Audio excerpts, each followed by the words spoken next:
And shortly thereafter, Fallon will be gone. These are people with absolutely no talent who are paid millions of dollars for, in all cases, destroying what used to be great television. It's really good to see them go, and I hope I played a major part in it. Oh, you delicate, chubby little teacup. Did we hurt your feelings?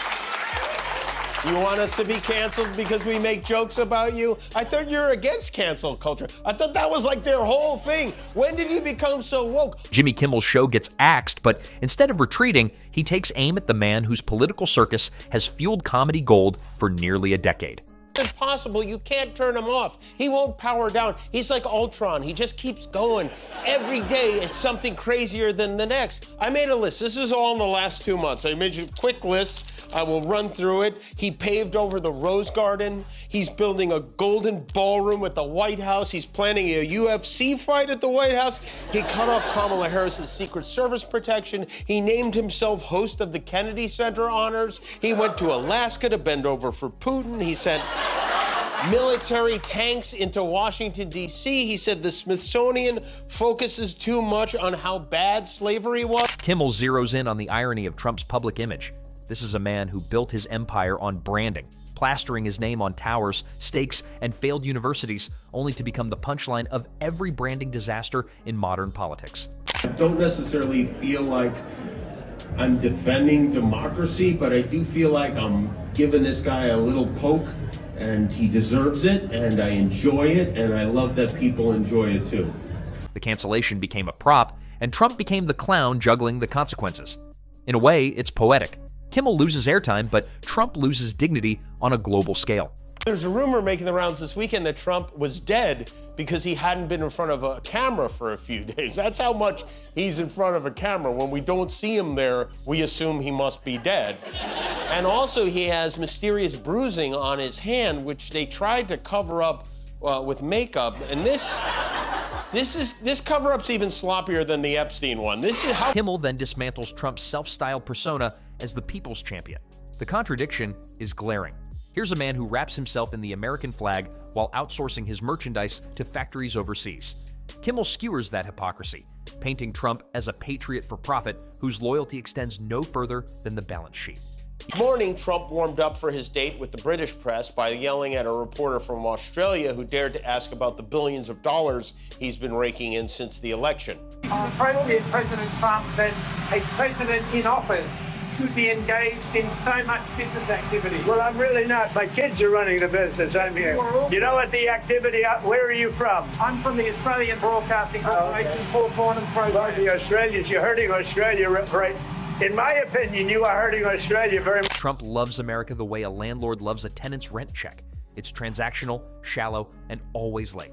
There's also the brutal reminder of Trump's endless quest for validation. Kimmel frames it perfectly. The most powerful man in the country still whines like a contestant booted off The Bachelor. Whether it's obsessing over crowd sizes or retweeting praise from Twitter bots with usernames like Patriot Eagle 1776, Trump's thirst for applause is insatiable. Kimmel weaponizes that need, mocking how even in the White House, Trump still acts like a Vegas lounge act begging for one more encore. But the sharpest cut comes when Kimmel connects Trump's legacy to the broader entertainment world. Politics under Trump hasn't been governance, it's been spectacle, a reality show spinoff that overstayed its welcome. Kimmel lays out the comparison. Where reality TV thrives on chaos, Trump thrives on division. Where contestants cling to attention, Trump clings to grievance. And while every show eventually gets canceled, Trump seems determined to drag the series past its expiration date long after the audience has switched the channel. Day, he is definitely not dead. How did you find out over the weekend that you were dead? Now, watch this, because who's the only one smiling in that group? That's right. Good old JD. He hears the words Trump dead, he lights up like a Christmas tree. From there, Kimmel pivots to the theme of credibility. He points out that while losing a show is a professional setback, losing credibility is a permanent stain. Trump's record is littered with contradictions, from promising to drain the swamp while surrounding himself with career lobbyists to claiming fiscal responsibility while ballooning the national debt. Kimmel roasts the inconsistency with surgical precision, portraying Trump as a magician who keeps pulling scandals out of his hat long after the audience sees the trick. One of the most brutal aspects of Kimmel's hit is how he contrasts his own cancellation with Trump's obsession over fake news. Kimmel jokes that at least his show had real viewers, whereas Trump's audience is half made up of bots and sycophants clapping on cue. The sting lands because it's true. Trump's rallies are less about ideas and more about theatrics, a traveling circus where the ticket price is blind loyalty. Kimmel doesn't need a stage to turn that into the joke of the century. Even the imagery Kimmel employs is cutting. He describes Trump as a man constantly auditioning for applause, but forever missing his lines. Every appearance is a blooper reel in real time, every policy announcement delivered like a stand-up set that bombs. It's the comedy of errors elevated to national policy, and Kimmel makes sure the audience never forgets that Trump isn't just the punchline, he's the entire failed script. The other thing everyone kept asking me about over the summer is if I'm moving to Italy.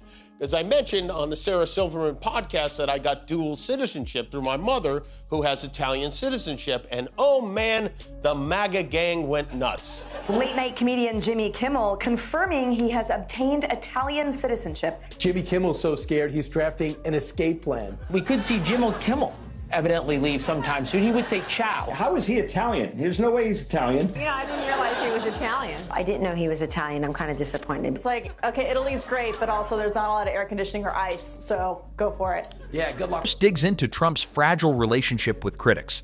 Kimmel points out that Trump spends more time bashing comedians than addressing crises, as if late-night jokes were national security threats. This obsession becomes comedy in itself. Imagine a president who should be handling economic policy, but instead rage watches monologues on YouTube at 3 a.m. Kimmel doesn't need a laugh track to highlight the absurdity. Trump provides it himself every time he launches into a meltdown over punchlines. Kimmel also draws blood by mocking Trump's fixation on revenge. The imagery is brutal. Trump as the aging jock trying to relive touchdowns while everyone else moved on to careers, families, and functioning vocabularies. The cancellation itself becomes the perfect metaphor. Kimmel suggests that while networks might end shows, history has a different kind of cancellation waiting for Trump. It's not about airtime, it's about legacy. Kimmel paints a picture of Trump's story being archived not in monuments, but in comedy reels, courtroom transcripts, and embarrassing clips replayed on every platform until they become folklore. It's a cancellation no spin doctor can rewrite. Trump ensures he remains the punchline. The humiliation deepens because Trump cannot outlast this ridicule. Television shows end, networks pivot, but mockery is permanent. Once laughter attaches to a legacy, it doesn't fade, it multiplies. Kimmel's roast guarantees that Trump's story will not be remembered with grandeur, but with punchlines echoing across late-night reruns, viral clips, and the archive of history itself. The cancellation was supposed to silence a critic, yet it amplified the one truth Trump fears most. His power may expire, but the ridicule never will.